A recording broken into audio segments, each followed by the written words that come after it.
What's up guys, Nax Tech here, and here's my review of the Nexus 7 tablet.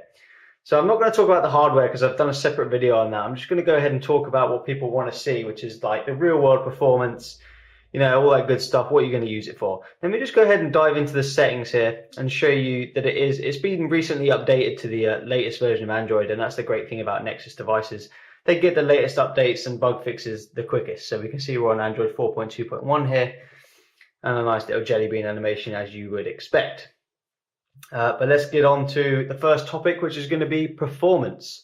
So there's a Tegra 3 chip in here running at 1.3 gigahertz per core, and it's pretty good. I mean, it's not the best. It is kind of the lower end Tegra 3, but I mean, you'll notice some frame drops as I kind of get through here quickly. You can see a few frame drops, but nothing serious to write home about. I mean, for the price that this tablet is, I think it's brilliant performance. And where else can you get a quad core chip for such a low price?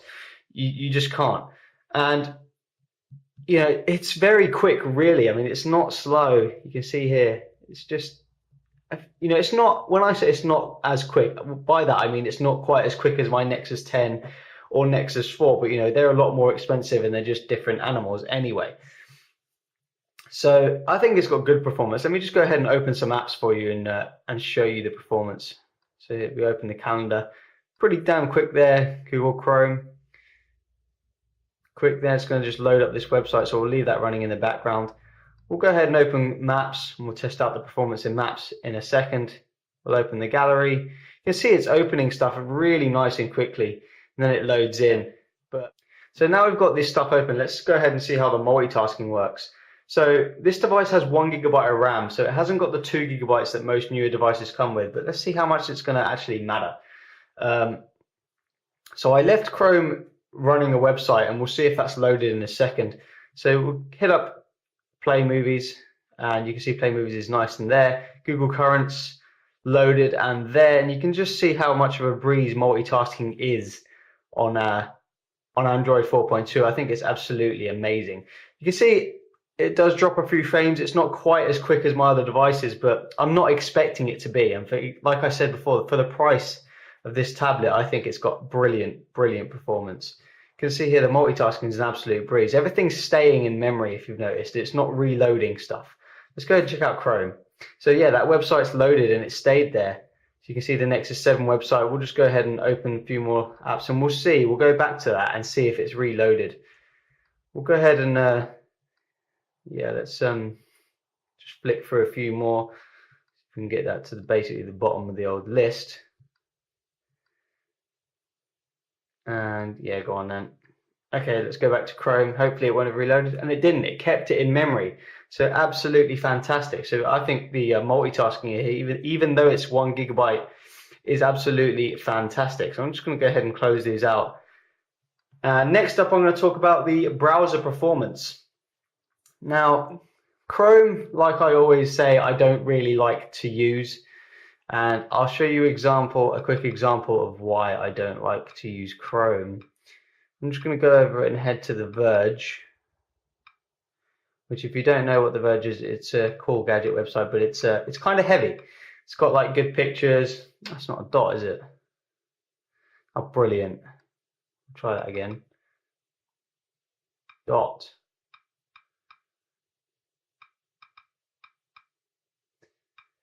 Okay, there we go.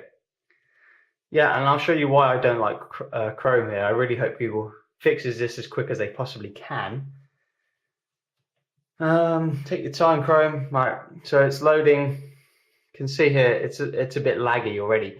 If I zoom down, there's massive white spaces, and it's just not quite as responsive. And then a lot of people will say, well, it's probably the CPU, or the browser's just not good enough, or the device. Stop opening Google now, or the device just isn't good enough. White space. That is not true, because I'm just going to go ahead and show you now my browser of choice, which is Dolphin browser. I'm going to go ahead and open the same website.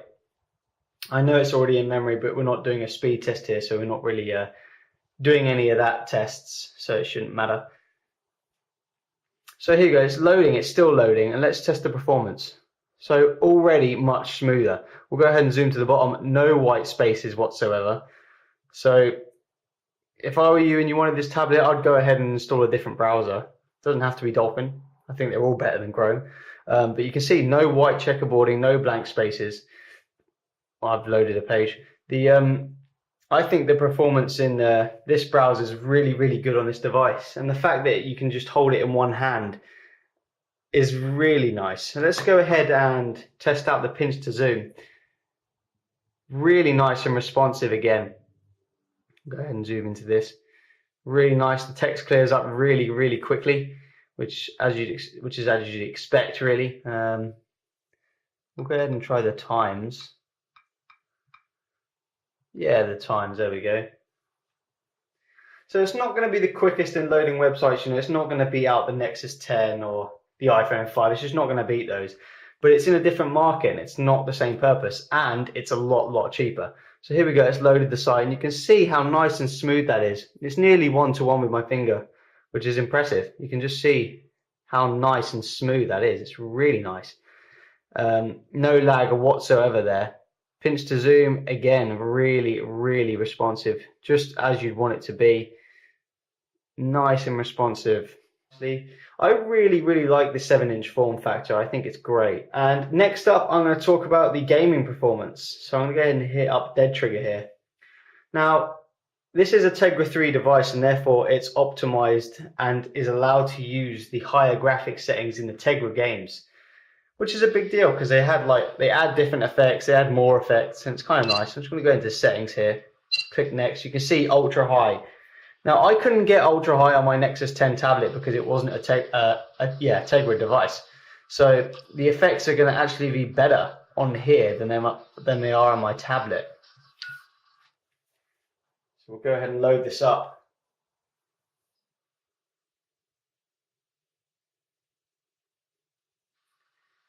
Okay, and this is the first level, I believe. You can see the Tegra effects here. And let's just watch out for any frame drops or anything like that.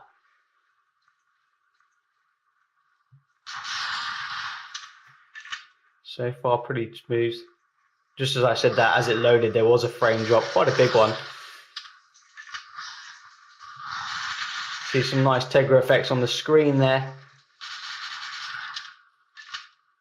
I'd say most of the time, this device is pretty damn smooth, running on ultra high as well.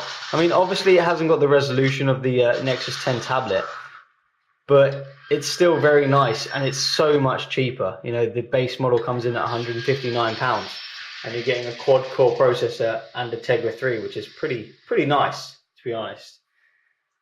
I've been pretty happy with the gaming performance. I mean, don't expect absolute miracles. It won't handle everything beautifully. For example, it probably won't handle Need for Speed Most Wanted very well, or Nova 3 on maximum settings very well. Let me just go ahead and hit up the arena and show you one more level. I mean, when I say not very well, I mean it won't play them beautifully smoothly. It'll probably have some frame drops here and there, but I don't think it'll be terrible. So let's go ahead here and check out the performance on this level. Oops. You can see a frame drop there, a bit of a frame drop. Nothing to write home about though. The graphics on this game are also pretty damn good. So you can see all the Tegra effects floating around, which is nice.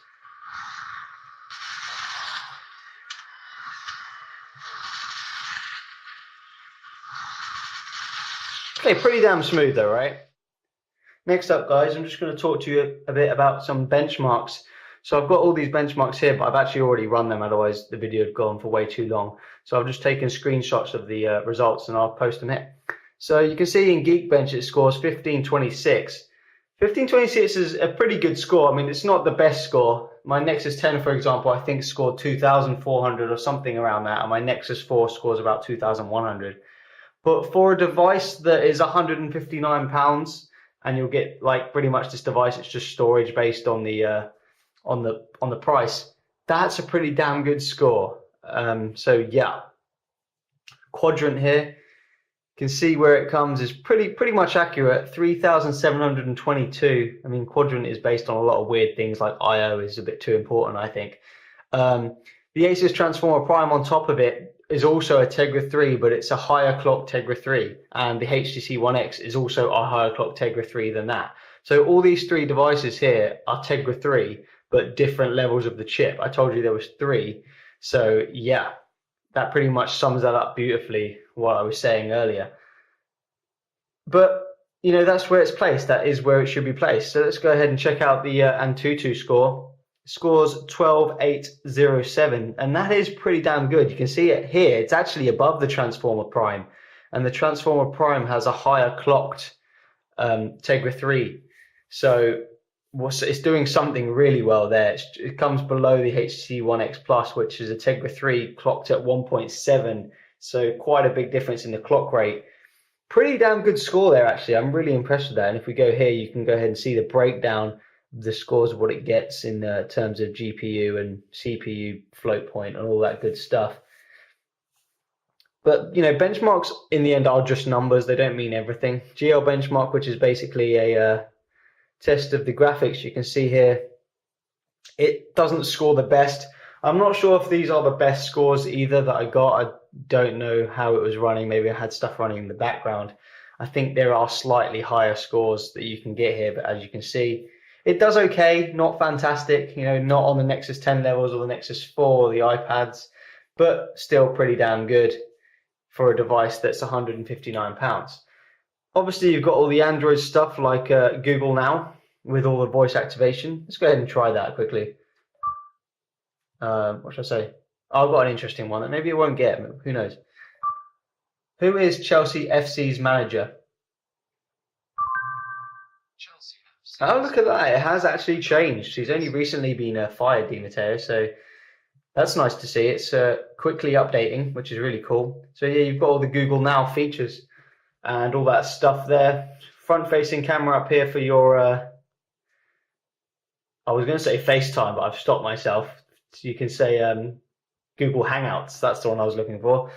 So yeah, guys, I'm really, really impressed with it. Let's go ahead and check out the Google Earth, because that's another good performance test. Yeah, let's just stop it doing that and we'll zoom in ourselves. See how quickly the zoom stuff just appears. I don't even know where I've zoomed into, to be honest. Pretty quick. You can see it's nice and smooth, really. You can see I can zoom all the way out and zoom all the way in quite quickly, and let's see how much that clears up. You can see it takes a bit of time to clear up, but nothing drastic. There we go, it's clearing up. So yeah, I mean, let me just go ahead and conclude this. Really, really impressed with the Nexus 7 tablet. I mean, it won Tablet of the Year, and I can definitely see why. It's a great performing device for such a low price. I mean, where else can you get a quad-core chip in for 159 with a great screen, really vivid, really bright, great pixel density, and the latest version of Android all the time? I mean, that pretty much sells itself, doesn't it?